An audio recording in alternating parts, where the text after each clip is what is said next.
All right. The Titans are down 7.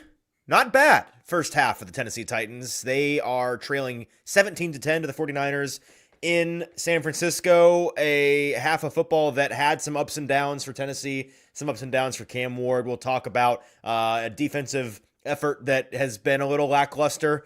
The 49ers have been incredible on third downs. Cam Ward has been throwing to everybody but his receivers. When he does target his receivers downfield, he misses wide open deep passes, apparently. It's a lot to discuss in the next 10 minutes. I'm glad you're all here. Appreciate you guys being here with us for a hectic Titans halftime show. We will talk about as much as we can. JT, before we get into any of it, tell the folks what they need to do. Yeah, welcome in, everybody. Hey, it was an entertaining half of football. I'll give them that. Some good things, some bad things. We'll get into all of it here. Need a couple things from you guys first and foremost, though. First off, please hit that like button. Smash that like button. Lock in, like the show. We need those likes to be up so that this gets spread to the algorithm and we get as many Titans fans in here as possible. Also, if you're watching on Facebook, need you guys to hit that like button over there as well. Smash that like button, like the page, share the show with a friend who wants to get in here and talk some Titans. And with that, Easton, let's get going. Titans picked up where they left off last week. Tony Pollard, 8 carries for 57 yards in that half, a 7.1 yards per carry clip. Very efficient. They are officially running the ball well on the offensive line. I don't know. It took like a month and a half between the end of the Brian Callahan tenure and this version of the Titans for them to not be miserable. But suddenly they're not miserable anymore. And that's an interesting thing that we can maybe try to get to the bottom of this week. But they're doing it well, and it is helping the rest of the offense function at a kind of a baseline level. Cam Ward, on top of the run game, has 106 yards. He's completed 10 passes and threw for a touchdown to a fellow rookie, Gunnar Helm. That was the Titans' 11th rookie-to-rookie touchdown of the year. It ties the franchise record for the most rookie touchdowns in a season. This is the year of the rookies for the Titans, especially on offense. He has only targeted a receiver, like a wide receiver in name, 3 times in this game, and he's completed 2 of those passes. The rest of the passing has been going through the tight ends primarily. They lead the team with 6 targets, 5 receptions, and 71 yards between them. The touchdown belonging to Gunnar Helm. JT, what have you made of the Titans offense, Cam Ward's effort so far in this half? Yeah, some ups and downs. Personally, the chat being this out on Cam Ward because of that throw is kind of crazy to see. I thought there was a lot of good and bad. There's a lot of more I could say bad about the play calling and Bo Hardegree. I certainly want to come back to that second drive that the Titans had there. You look at them when they were driving down the field and they come in, you get into the red zone, you're doing a pretty good job of running the ball, and Bo Hardegree just decides to essentially, run another one of those trick plays that do not work whatsoever for this team. I'm asking somebody in the Titans building, you know the horny bonk meme where you bonk him on the head with the hammer? I'm asking somebody to go up to Bo Hardegree and say, stop running those plays, because it derailed the entire drive, a drive that frankly, you probably could have gotten 4 more points out of. And, just a lot of missed opportunities. This game should absolutely be tied right now because of the missed opportunities that Hardegree had. Joey Sly, it's not all on Cam here. Yes, that ball that he was throwing down the field intended for Van Jefferson, who was wide open, needs to be better. Cam Ward's greatest weakness, I would say right now, is the deep ball, but he did some great things as well, too. That throw to Gunnar Helm down the sideline was legit. Rookie-to-rookie connection was exciting.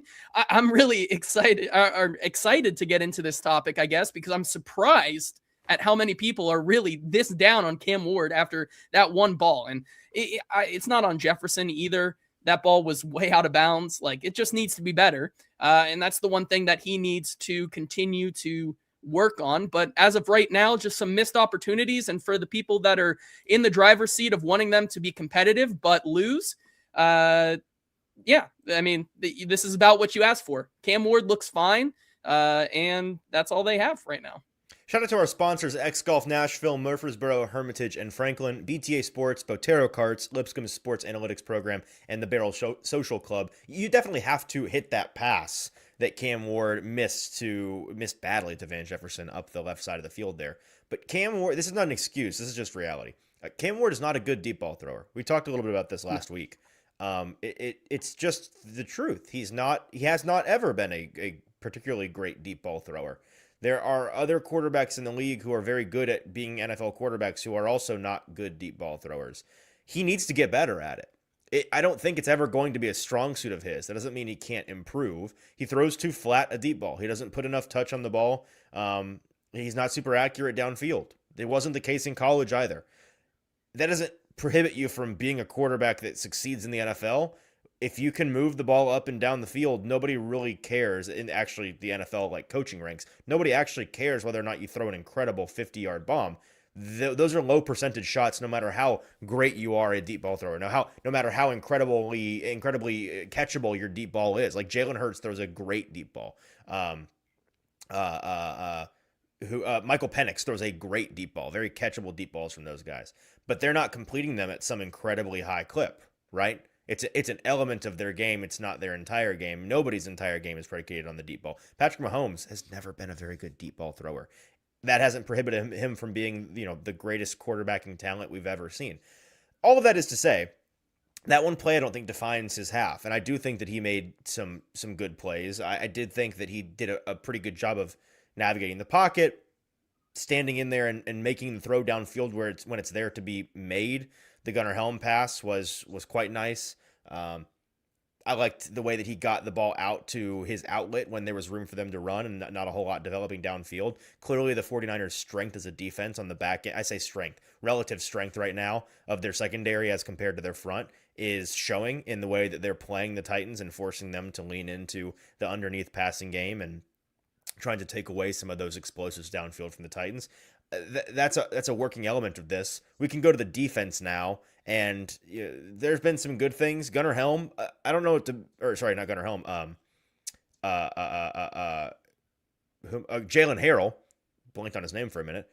I don't know what to make of this information. He has 3 sacks in the last 5 games now, so he's developing. It seems he's making plays when rotational piece now at this point. It's that's good. When the opportunities are presenting himself, it's not like he is developing as some like technique great pass rusher. A lot of these sacks, especially the one he got on Brock Purdy, was right place, right time, but he's capitalizing on them. This is, a team that needs to start doing that. We talked all offseason about how many missed sacks or missed tackles this team had. You just got to take advantage of your opportunities. And if Jalen Harrell can develop in that right way and really take care of that part of the game and not miss the tackles, I think that's a great sign.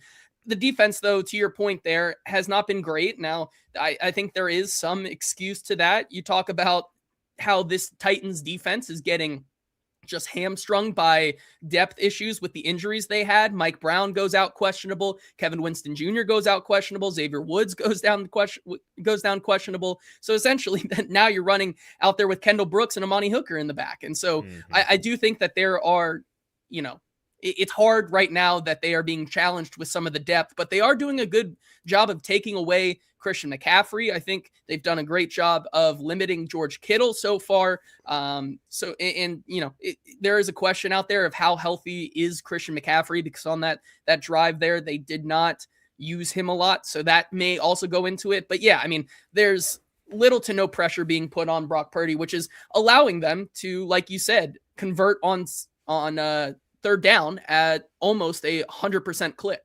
Right. They converted 7 third down conversions for first downs in the first half. That's more than the Titans have had in any one game this year. We are running out of time, but we need to ask the question, what odds out of 10 do you give the Titans to win this game? They are, again, trailing 17-10. They are going to be kicking the ball off to the 49ers at half. What odds do you give the Titans to win this game? Let me tell you about our friends at Lipscomb University. Their sport analytics program is where you need to go today if you are interested in getting into the world of sports media, sports business, whatever it is. Everyone in this industry has taken a different path to get here, and a degree from a accredited university right here in the heart of Nashville with a fantastic new analytics program is a great way to make that happen. They are turning sports fans into data-driven sports analysts in a way that hasn't really been developed by the university level until just recently. Be a part of this new age of sports professional in the analytics world coming out of Lipscomb University today by going to lipscomb.edu for more information on that program. JT, I will now go to NFL Pro to see what they are saying the Titans' odds are, and you'll be shocked to find out it's not great. They began the game, according to this win percentage chart, with a 17% chance to win. They currently have a 7% chance to win. They had a 12% chance to win before Joey Sly missed that 50-yarder. The win percentage model was expecting him to get some points on the board, but alas, he didn't. So 7%, 93% chance of winning for the Niners. What are folks in the chat saying? Yeah, we'll get to them here first, but have to shout out the super chats that we do here. Amnesia with another $5. We appreciate you there, Amnesia. He says, if that's the only issue he has going into this offseason, he's good. That's his guy going forward. Next season starting to look very promising. Certainly, he's a rookie. These are the ups and downs, but I think overall the things that I've had issues with Cam so far this year have been better. And these are new things, obviously, but he's been improving, and I think there's some good with the bad. Kendall the Yapper with the 199 here. Appreciate you, Kendall. He says, please don't group all of the chat with these idiots, he says. Fair. So very fair there. We'll keep that in mind. And then Ben with the $1.99. We appreciate you here, Ben. Just simply says Titans. That's all it says. That's all the super chat says. Just hey, thanks, Titans. Ben. So thanks, Ben. Let's get to some of these here before we get out of here. Ben says 1. Bus and Diamond says 4.34 out of 10. 0.23 here, 3.5, 1.5, 1, 4 out of 10, 2. Amnesia's giving it a 50-50 shot there. Earl with a 0. Guy with a 3, 3.6, 6, 3, 4, 4, 4, 6, 27% from Toby the Titan. Cody has 0 faith, saying a 4. 0, sorry. Matthew says the 4, -7 there. Not a lot of faith here as we get into the second half. All right, JT, what's your faith in this Titans team? I'm gonna go 3.5 out of 10. Okay. I'm so maybe 3. A little more generous. Listen, like I said, this game could be tied right now if the Titans simply didn't squander their opportunities. The Titans could be leading if Cam Ward actually hits one throw. Like, right. They're by no means not out of this game. They're very much in this game. If they call better plays on that second drive to get them the touchdown there, if they make that field goal, this is a tied game going into the half. And so I think there's at least some realm of possibility that they come out with a win. But this 49ers team has been playing tough, and I'm sure that, they may capitalize on some of these opportunities here in the second half, certainly getting the ball. And so the defense needs to step up coming out of half, which we know this Titans defense never does. So if they are able to do the impossible, it seems, maybe they have a chance. Just cover, baby. Hey, shout out to our sponsors, X-Golf Nashville, Murfreesboro, Hermitage, and Franklin, BTA Sports, Botero Carts, Lipscomb Sport Analytics Program, and the Barrel Social Club. Titans and Niners is now back. We'll be back with you right here, same place, in about 90 minutes. AtoZSports on YouTube and on Facebook. Like the show on your way out. Make sure you're subscribed. We will see you all for post-game to break it all down. Enjoy the second half.